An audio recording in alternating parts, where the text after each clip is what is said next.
Grantham and Kesteven Hospital's Ward 4 was meant to be a sanctuary for sick children. Parents trusted the staff to heal and protect their little ones. But in just 59 days in 1991, 13 children suffered sudden, unexplained medical emergencies. 4 of them died. The chilling link? Every incident happened when one nurse, Beverley Allitt, was on duty. At first, no one suspected her. The emergency seemed random, the ward was chaotic, and staff were stretched thin. Babies stopped breathing, toddlers suffered seizures, and doctors scrambled to save lives. Allitt was always there, raising the alarm, comforting parents, and appearing to be the hero. Was it just bad luck, or something far more sinister? The hospital initially blamed a virus or a tragic cluster, never suspecting a predator in their midst. Only later would investigators realize how trust had been weaponized. Allitt's crimes shattered the faith parents placed in caregivers. The story of Ward 4 is a warning. Sometimes evil hides behind the kindest face. It's about the devastating consequences when trust is betrayed in the most sacred of places. The truth would force everyone to confront the unthinkable. How could a nurse, a supposed guardian, become the architect of so much pain? The answer would haunt the hospital and the nation for years to come. This is the story of the Angel of Death in Ward 4. Beverley Allitt arrived at Ward 4 in 1991, just 22 years old. She seemed perfect for the job, quiet, diligent, always ready to help. Parents saw her as a comforting presence, and colleagues trusted her dedication. She volunteered for extra shifts, sat with anxious children, and never complained. But this gentle image was a mask. Allitt had a history of odd behavior during training, self-harm, unexplained illnesses, and tampering with records. Red flags were missed in the rush to fill nursing shortages. She was given access to the most vulnerable patients, infants and toddlers. No one suspected the darkness beneath her calm exterior. Allitt thrived on attention, positioning herself as the hero in every crisis. She had found the perfect stage, a children's ward where she could orchestrate emergencies and bask in the spotlight. The parents saw a kind nurse. The hospital saw a reliable employee. No one saw the predator hiding in plain sight. Allitt's methods were chillingly subtle. She used insulin and potassium chloride, common hospital drugs, to induce seizures and cardiac arrest in children. These substances left little trace, making her attacks nearly invisible. She struck when parents stepped out or colleagues were distracted, injecting lethal doses into IV lines.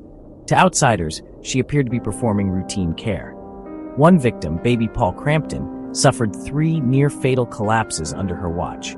Each time, Allitt was the first to raise the alarm. Another, Claire Peck, was recovering from asthma when she suddenly died after Allitt was alone with her. Allitt would then join the frantic resuscitation efforts, feigning concern and comforting parents. She was both the architect of the crisis and the supposed savior. This dual role fed her need for attention and admiration. Her crimes were hidden behind the mask of compassion. The children became props in her twisted drama. No one suspected the nurse who seemed to care the most. Allitt's poison was not just in the drugs she used, but in the trust she betrayed. The perfect crime, until the pattern emerged. At first, the emergencies were seen as tragic coincidences, but Dr. Stuart Pointer, a consultant pediatrician, began to notice a disturbing pattern. Healthy children were collapsing without explanation, and always when Allitt was on duty. The turning point came with Claire Peck's sudden death. She'd been stable and ready for discharge. Dr. Pointer and colleagues started charting the incidents against staff rotas. The result was undeniable. Every unexplained emergency happened during Allitt's shifts. The odds were impossible to ignore. The hospital administration was alerted, and suspicion grew. A police investigation began quietly, first searching for environmental causes, but the evidence pointed to Allitt. Investigators reviewed medical charts, nursing notes, and access logs. Allitt had the keys to the insulin fridge and was present at every crisis. The staff's trust was shattered as the truth came into focus. The pattern was clear. A killer was hiding among them. The hospital was no longer a place of healing, but a crime scene. The search for proof intensified. The walls were closing in on Beverley Allitt. Police exhumed Claire Peck's body, seeking answers. Forensic tests revealed lethal levels of potassium, clear evidence of deliberate poisoning. Blood samples from Paul Crampton showed massive, unexplained insulin doses. The evidence was now undeniable. These were not accidents. Investigators discovered missing logbook pages from days of the attacks. Allitt had tried to cover her tracks. The pattern of her presence, combined with forensic proof, exposed her as the perpetrator. The image of the caring nurse was shattered. Allitt was revealed as a cold, calculating killer. The case against her was now overwhelming.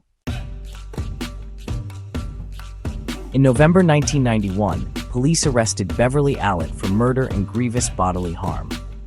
The community was stunned, a trusted nurse accused of killing children. Allitt denied everything, claiming memory loss and bad luck. But the evidence was irrefutable: forensic proof, missing records, and a timeline that pointed only to her. She was charged with 4 murders, 11 attempted murders, and 11 counts of grievous bodily harm. The scale of her crimes shocked the nation. The hospital's reputation was destroyed, and parents faced the horror of betrayal. Allitt awaited trial, her mask of innocence finally stripped away. Justice was coming for the angel of death. Beverley Allitt's trial began in February 1993. Prosecutors laid out the timeline, forensic evidence, and expert testimony. Each attack matched her shifts. Parents described their heartbreak and betrayal, recalling how Allitt comforted them even as she caused their pain. Allitt showed little emotion in court. Her defense claimed natural causes and scapegoating, but the jury was unconvinced. In May 1993, Allitt was found guilty of 4 murders, 3 attempted murders, and 6 counts of grievous bodily harm. The judge called her a grave danger and sentenced her to 13 life terms. Due to her diagnosed personality disorders, she was sent to Rampton Secure Hospital, not prison. The trial ended, but the questions about her motives lingered. The nation struggled to understand how a nurse could become a killer. The case would forever change the way hospitals viewed trust and vigilance. The angel of death was finally behind locked doors. Why did Beverley Allitt do it? Psychiatrists diagnosed her with Munchausen syndrome by proxy, a disorder where caregivers induce illness for attention and sympathy. Allitt craved the drama of medical emergencies, the praise for saving children she had harmed. Her own history of self-harm and feigned illness pointed to a deep need for medical attention. She didn't hate her victims. She needed, to be the center of every crisis.